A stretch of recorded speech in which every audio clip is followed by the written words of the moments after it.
नमस्कार साथियों, स्वागत है आप सभी का आपके अपने YouTube channel way to polytechnic पर। फ्रेंड्स, इस वीडियो में मैं आपको कम्युनिकेशन स्किल इन इंग्लिश 2022 का क्वेश्चन पेपर है, जिसका 20 ऑब्जेक्टिव आपको बताने वाला हूँ, उसका सॉल्यूशन बताऊंगा। एक क्वेश्चन है वो आपका नवंबर 2022 के एग्ज़ाम में पूछा गया था और एग्ज़ाम हुआ था सेकेंड सेमेस्टर ग्रुप ए वाले स्टूडेंट्स का। ऐसा नहीं है कि ग्रुप बी वाले स्टूडेंट्स का, ऐसा नहीं है कि ग्रुप ए वाले स्टूडेंट्स को भी फर्स्ट सेमेस्टर में ये सब्जेक्ट पढ़ना है। तो सभी के लिए महत्वपूर्ण है, चाहे फर्स्ट सेमेस्टर में हो, सेकेंड सेमेस्टर में हो, आपका कम्युनिकेशन स्किल अगर पढ़ना है तो आपके लिए वीडियो महत्वपूर्ण होने वाला है। तो साथियों, सबसे पहले हम लोग यहाँ 20 ऑब्जेक्टिव देखते हैं। पहला क्वेश्चन आपका क्या है? पहला क्वेश्चन है आपका ए spark kindles the fire, choose appropriate synonyms of the underline words. तो यहाँ पे स्पार्क का मतलब क्या होता है? स्पार्क का मतलब आपका चिंगारी हो गया, और काइंडल्स का मतलब आपका हो गया क्या होता है? तो वो आपका होता है जलना। तो यहाँ पे बोला गया है कि ये चिंगारी आग के रूप में जल रही है, जो भी हो। तो choose appropriate synonyms of the underline word. Underline words यहाँ पे इस क्वेश्चन में आपका किया गया है किंडल्स का किया गया है, ठीक है, आप ध्यान दीजिएगा। तो इसका साइनोनिम्स क्या होगा? यहाँ काइंडल्स मतलब क्या होता है? तो जलना होता है। तो जलना, तो देखते हैं समानार्थी शब्द में इग्निट्स मतलब भी आपका जलना होता है। तो ऑप्शन ए आपका सही है। पुट ऑफ, ऑप्शन बी देखिए, इसका मतलब होता है बूझा या फिर बुझा हुआ, बुझना या बुझाना। तो ये तो मतलब गलत है, विपरीतार्थक शब्द हो गया। यहाँ पे एक्सटिंग्विशेस मतलब भी बुझाना या बुझना, बुझा हुआ ये होता है। और डिमिनिसेस मतलब घटना या कम हो, जो भी हो, ये होता है। तो इसका मतलब भी जलना काइंडल्स का, और इग्निट्स का मतलब भी जलना। तो ऑप्शन ए ही आपका सही उत्तर होगा। अगला क्वेश्चन देखिए, ये है आपका based upon the feedback the dash. Feedback को बोला गया है कि फीडबैक पर क्या बेस्ट है इस चारों ऑप्शन में से। तो फीडबैक के देखिए, sender can modify the content. Sender क्या कर सकता है? मॉडिफाई द कंटेंट को मॉडिफाई कर सकता है। और communication can be made more clear. Feedback से कम्युनिकेशन मोर क्लियर होगा। और फिर receiver can modify the content. Receiver modify कर सकता है। All of these. तो साथियों, सबसे पहले इस क्वेश्चन को बनाने के लिए आपको फीडबैक को समझना होगा। फीडबैक क्या होता है? फीडबैक आपका होता है एक सेंडर, यह जो है वह सेंडर और रिसीवर में जो कम्युनिकेशन होता है, तो कम्युनिकेशन हो जाने के बाद रिसीवर कुछ फीडबैक देता है सेंडर को। इसे आप ऐसे समझिए कि जैसे आपने किसी व्यक्ति से या किसी दुकानदार से कोई सामान खरीदा, कोई मशीन खरीदा, ठीक है, वो मशीन देने वाला मशीन सेंडर हो गया, और आपने खरीदा तो आप हो गए रिसीवर। अब वो मशीन अच्छा है, बुरा है, उसमें कुछ और चीज़ें का अपडेट होना चाहिए, सुधार होना चाहिए, कमी है, वो आप क्या करते हैं? दुकानदार को उस मशीन को चला करके यूज करके देखते हैं, उसके बाद फीडबैक करते हैं कि इसमें कमियां हैं, चाहे आप कह दीजिएगा बहुत अच्छा है। तो ठीक है, ये आपका फीडबैक हो गया। तो फीडबैक जो है वो रिसीवर के द्वारा सेंडर को दिए जाने वाला मैसेज आपका क्या कहलाता है? तो फीडबैक कहलाता है। परंतु यहाँ पे ऑप्शन में कोई बताया, मतलब यहाँ पे नहीं मारना है। यहाँ पे बोला गया है बेस्ड अपॉन फीडबैक। फीडबैक के अनुसार के ऊपर क्या निर्भर करता है? फीडबैक लेने के बाद अगर दुकानदार, मशीन बेचने वाला अगर समझेगा कि मशीन चलाने में यहाँ पे रिसीवर को, यानी कि जो यहाँ पे उपयोग करता है, उसको दिक्कत हो रही है, तो क्या कमियां है वो मशीन में सुधार करेगा? बिल्कुल। तो अगर कोई कमियां है तो उसे सुधार करेगा, यानी कि sender can modify the content. Sender content को अगर ज़रूरत पड़ने पे मॉडिफाई कर सकता है, ये आपका सही है। अब रिसीवर कैसे मॉडिफाई कर सकता है? मशीन का मालिक तो वो है, मालिक वो है, मशीन कैसे बनता है अब वो तो बना नहीं सकता क्योंकि उसको मशीन के बारे में पता ही नहीं है। तो रिसीवर केवल और केवल फीडबैक दे सकता है, मॉडिफाई करने का काम सेंडर करेगा क्योंकि प्रोडक्शन का काम दुकानदार कर रहा है। और यहाँ पे देखिए communication can be made for clear, feedback से कम्युनिकेशन का एक पार्ट है लेकिन इससे क्लियर नहीं होता है, कमी को बताया जाता है। ऑल ऑफ दिस तो होगा नहीं, तो ऑप्शन ए जो है यही आपका सही उत्तर हो जाएगा कि सेंडर यहाँ पे बदलाव कर सकता है अपने कंटेंट में। मान लीजिए कोई बात ही बोल रहा है, जैसे कोई शिक्षक है, शिक्षक बच्चों को पढ़ाया और बच्चों को कहा कि सर आप ऐसे पढ़ाते हैं, इंग्लिश में बोलते हैं तो मुझे नहीं समझ में आ रहा है। तो टीचर क्या करेंगे, अब अगली बार से अपने भाषा को बदलाव करेंगे, मॉडिफाई करेंगे और अब जो अपने टीचिंग का स्टाइल है कुछ हिंदी में भी कर देंगे। तो एक हो गया फीडबैक, स्टूडेंट्स दिया टीचर को और टीचर ने मॉडिफाई किया कंटेंट को। ऑप्शन ए हो गया आंसर। अब देखिए थर्ड नंबर है pick out the main skill of language. Language यानी कि भाषा का मेन स्किल क्या है, मुख्य यहाँ पे स्किल कला। तो आप कह सकते हैं कि जो भाषा है वो भाषा बोलने, लिखने, पढ़ने, समझने, इस सभी का कला है, स्किल। भाषा का स्किल आपका रीडिंग भी है, स्पीकिंग भी है, राइटिंग भी है। ऑल ऑफ दीज है, तीनों ऑप्शन है, तो इसलिए ऑप्शन डी राइट आंसर हो गया। फोर्थ नंबर क्वेश्चन देखिए, लिसनिंग इज डैश। तो listening not a part of skill, तो ये तो आपका गलत है, स्किल का पार्ट है, सुनना भी स्किल का पार्ट है, तो ये गलत हो गया। Is an important part of communication skill. Communication skill में बोलना सुनना के साथ साथ जैसे लिखना, बोलना, सुनना, ये सब कम्युनिकेशन स्किल का ही पार्ट हुआ। ठीक है, ये नहीं कि वर्बल नॉन वर्बल के साथ साथ यहाँ पे लिसनिंग भी कम्युनिकेशन स्किल का पार्ट हो गया। तो ऑप्शन बी आपका राइट आंसर हो जाएगा। अगला देखिए कि क्या है, ऑल्सो एन आर्ट। तो लिसनिंग जो होता है वो एक कला भी है, तो इसलिए बी और सी दोनों आपका सही हो जाएगा, बहुत बी एंड सी, यानी कि ऑप्शन नंबर डी सही हो जाएगा। अब पांचवा नंबर क्वेश्चन क्या है, आपसे पूछ रहा है कि नॉइजी इन्वायरमेंट मतलब कि शोरगुल वातावरण। शोरगुल वातावरण हो तो उसमें क्या होगा, तो देखिए makes the audience more attentive. जब मान लेते हैं कि अगर कोई शिक्षक पढ़ा रहा है, बगल में कोई हल्ला कर रहा है, या गाना बज रहा है और बच्चे यहाँ पे पढ़ रहे हैं, ठीक है, तो नॉइजी इन्वायरमेंट में पढ़ाई अच्छे से हो पाएगा नहीं, तो स्टूडेंट क्या अटेंटिव रह पाएंगे, गाना बज रहा है तो नहीं रह पाएंगे। तो इसलिए नॉइजी इन्वायरमेंट में ऑडियंस अटेंटिव नहीं रह पाएंगे, गलत है। Makes the speaker difficult in delivering content.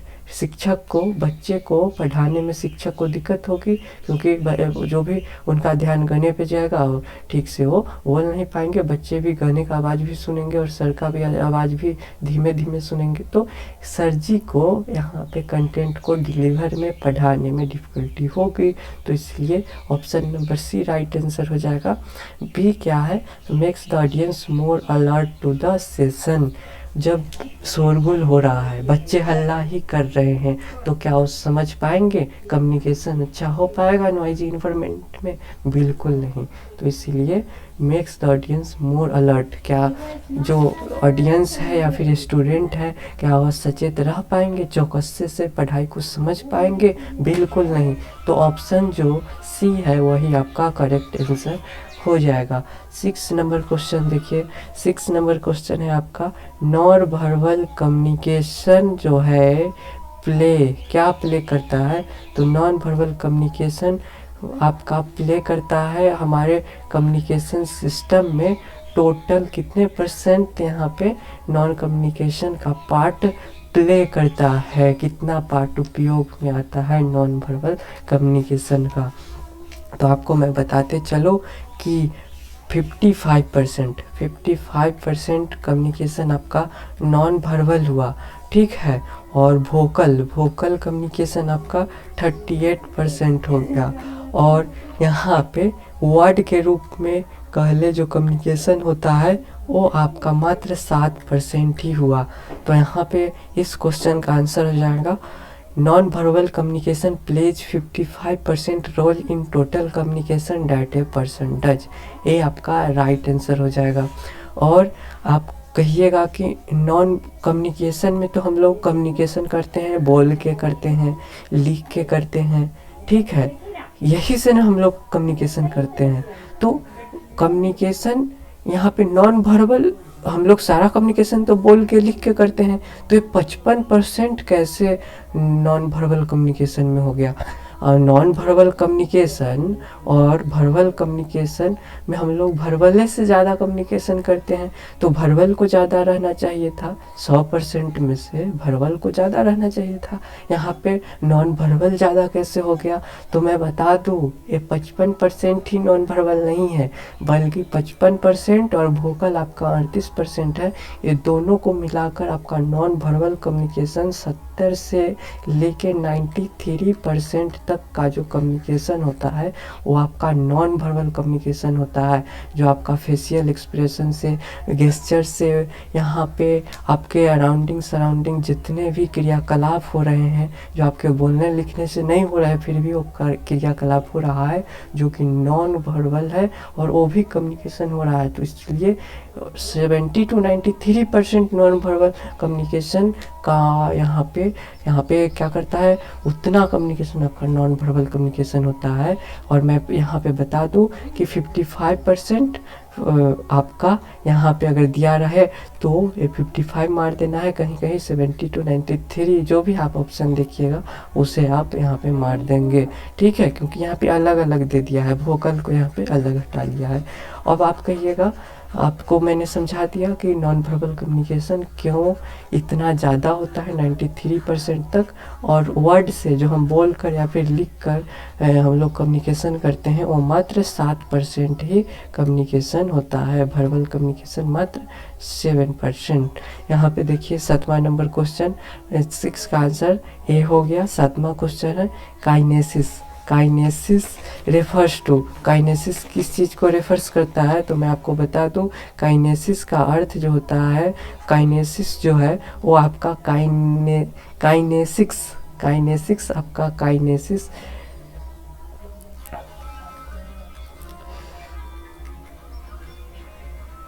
Word से इसकी उत्पत्ति हुई है, ठीक है।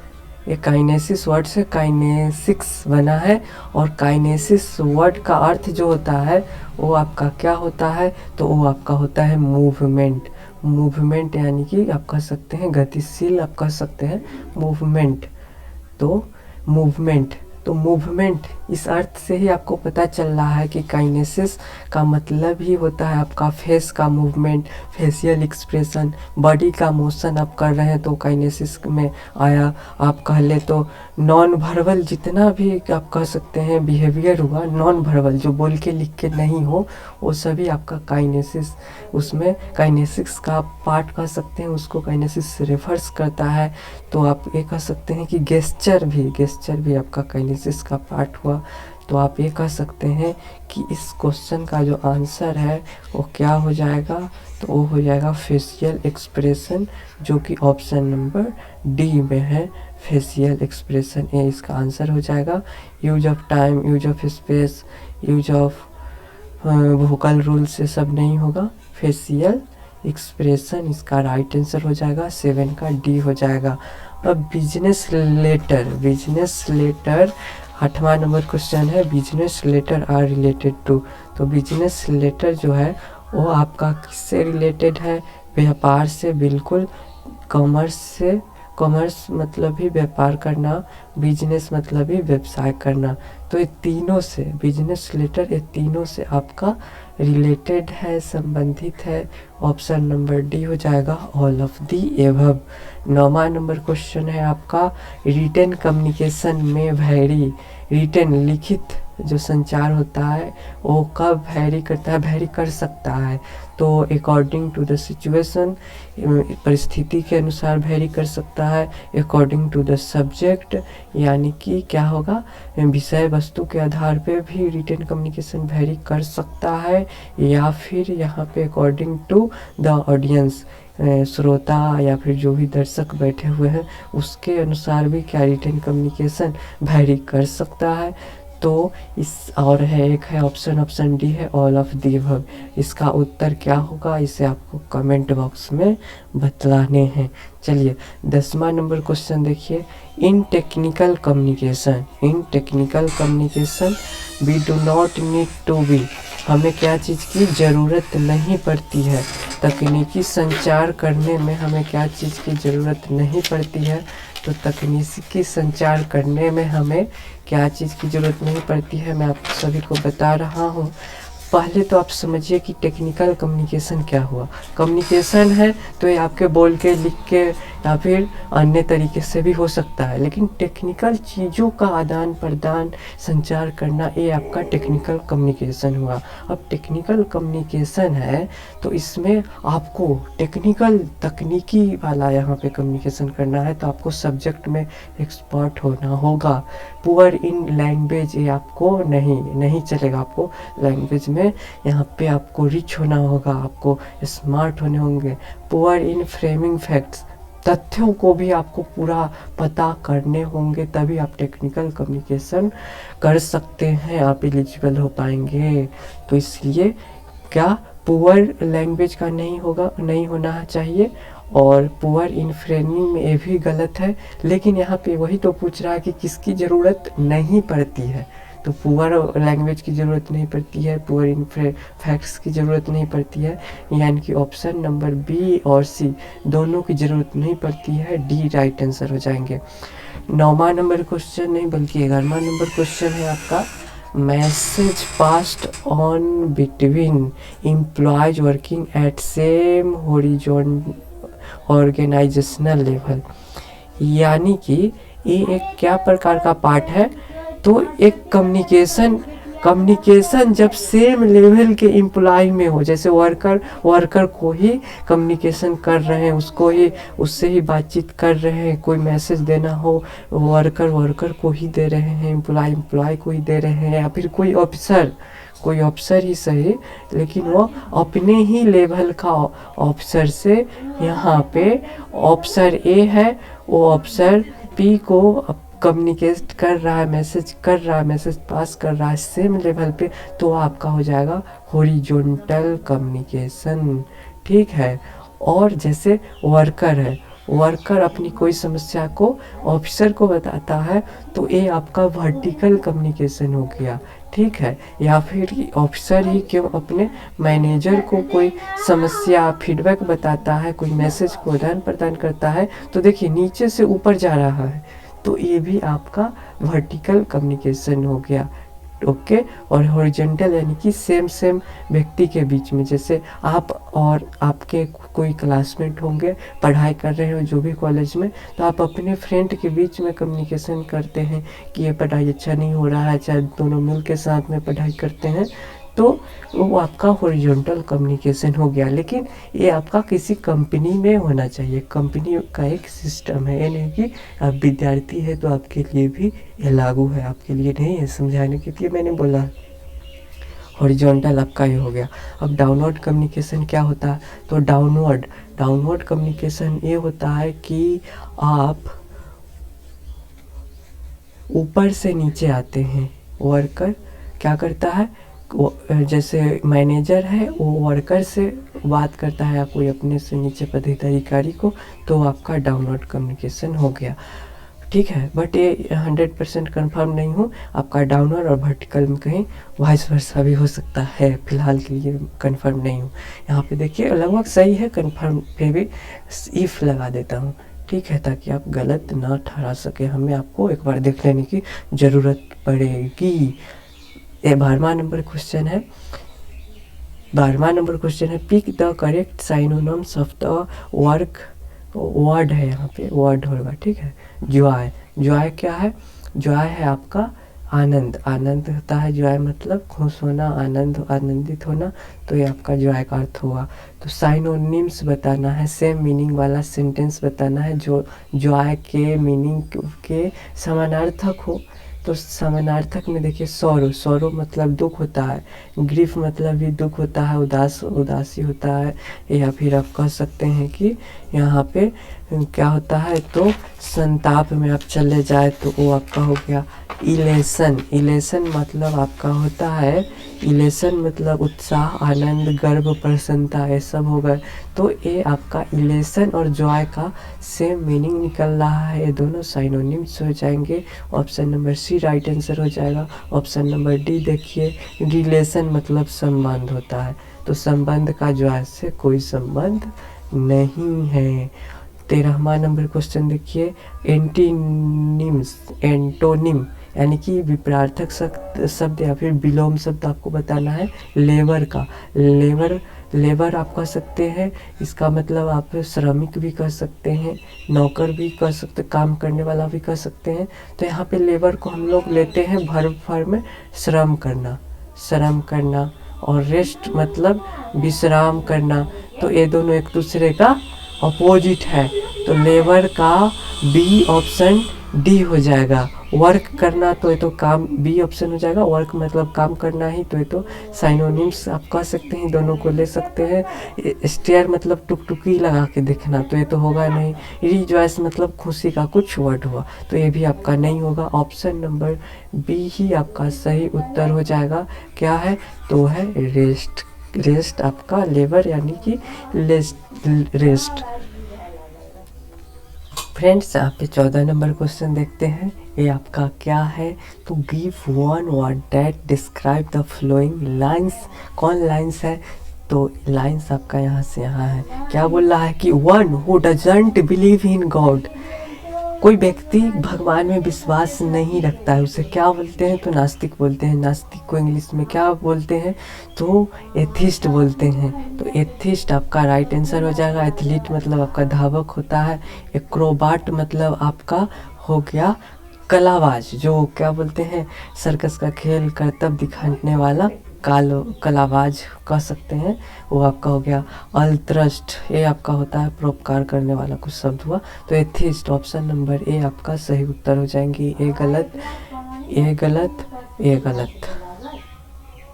अब 15वां नंबर क्वेश्चन देखिए, select the correct sentence. Sentence आपको सही चूज करना है। यहाँ पे 4 सेंटेंस दिए हुए हैं अंग्रेजी में, इस चारों में से कौन सा सही यहाँ पे मीनिंग है, सही लिखा गया है। तो पहला है, I hope you will not turn aside my request. मैं आशा करता हूँ कि आप मेरे मतलब विपरीत नहीं जाएंगे, मेरे रिक्वेस्ट के विरोध नहीं, खारिज नहीं करेंगे। I hope you will not turn down my request, ये भी आपका वही है कि आप मेरे रिक्वेस्ट को, अनुरोध को, मैं आशा करता हूँ कि आप मेरे अनुरोध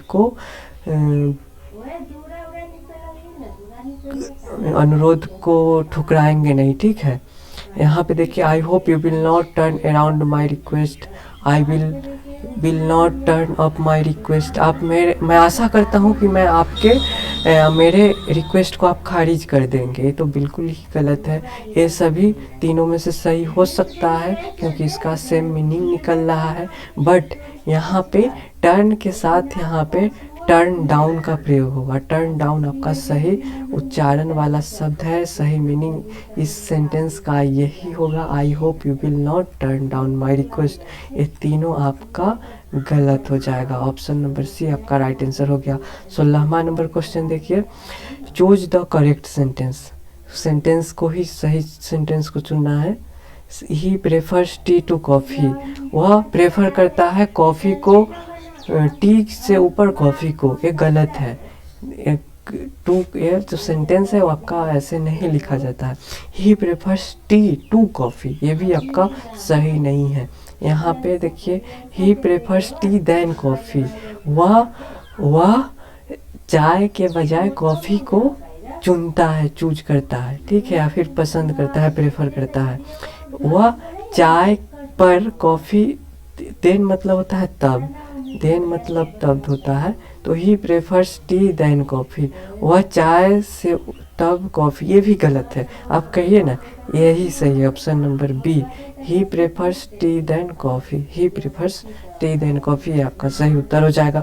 अगला क्वेश्चन है आपका हिंदी में, आपका ऑब्जेक्टिव है। हिंदी क्वेश्चन में आपके ऑब्जेक्टिव ये रहे 4 गो, जो कि आपका 17 नंबर से स्टार्ट होता है। 17 नंबर क्वेश्चन क्या है, इसमें है कि जिसके आर पार न देखा जा सके उसे अपारदर्शक, अपारदर्शक वस्तु होती है, अपारदर्शी कह सकते हैं। पारदर्शक जिसके आर पार देखा जा सकता है। दर्शनरोधी, ये भी विरोधी वाला शब्द है, जिसके आर पार नहीं देख सकते हैं, लेकिन एक गलत शब्द है। उपयुक्त में से कोई नहीं, क्यों कैसे नहीं होगा, सी होगा, अपारदर्शक होगा।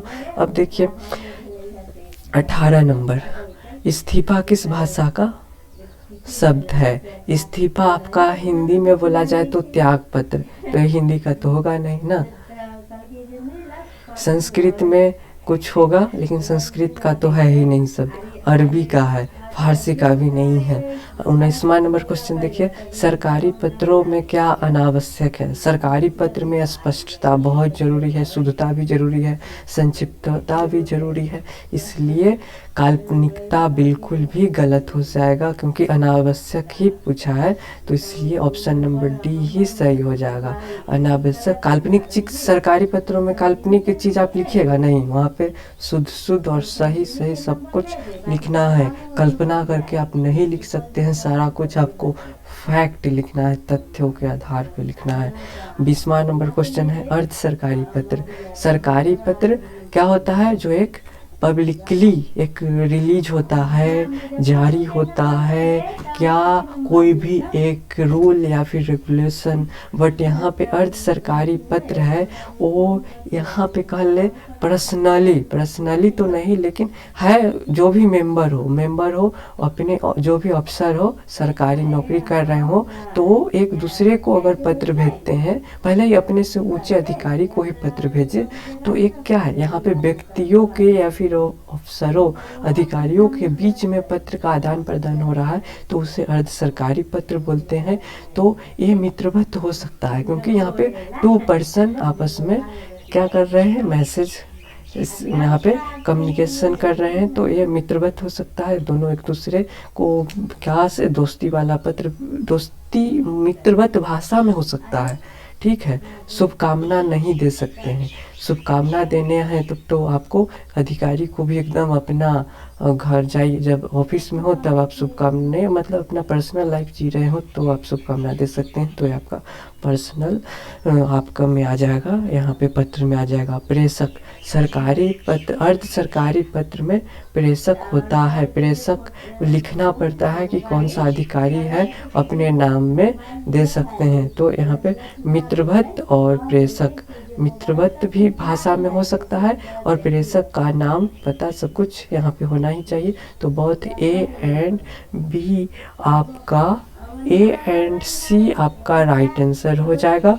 लेकिन ए और सी राइट आंसर होगा, लेकिन यहाँ पे पूछ रहा है कि प्रयोग नहीं होता है, तो शुभकामना का प्रयोग नहीं होता है, तो इसलिए 20 का डी राइट आंसर हो जाएगा। तो आशा करता हूँ कि आपको यह वीडियो अच्छा लगा होगा, इन्फॉर्मेशन युक्त लगा होगा, और आपको मैं बताता हूँ, एक और इन्फॉर्मेशन देना चाहता हूँ कि आप हमारे ऐप को ज़रूर डाउनलोड कर लीजिएगा। बेटू पॉलिटेक्निक ऐप आपको प्ले स्टोर पे सर्च करने पे मिल जाएंगे, डिस्क्रिप्शन में भी आपको लिंक मिल जाएगा।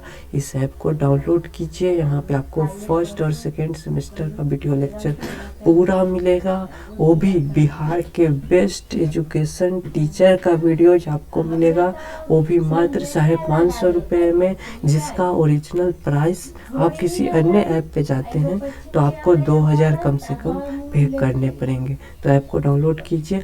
ऐप में आपको बुक्स का PDF, सारे बुक्स का PDF, और क्या बोलते हैं क्वेश्चन बैंक, नोट्स, प्रैक्टिकल, ये सब कुछ मिलने वाला है, और वो आपको मात्र 100 रुपये में ही मिलने वाला है। आप यहाँ से देख भी सकते हैं। तो आशा करता हूँ आपको वीडियो अच्छा लगा होगा। धन्यवाद।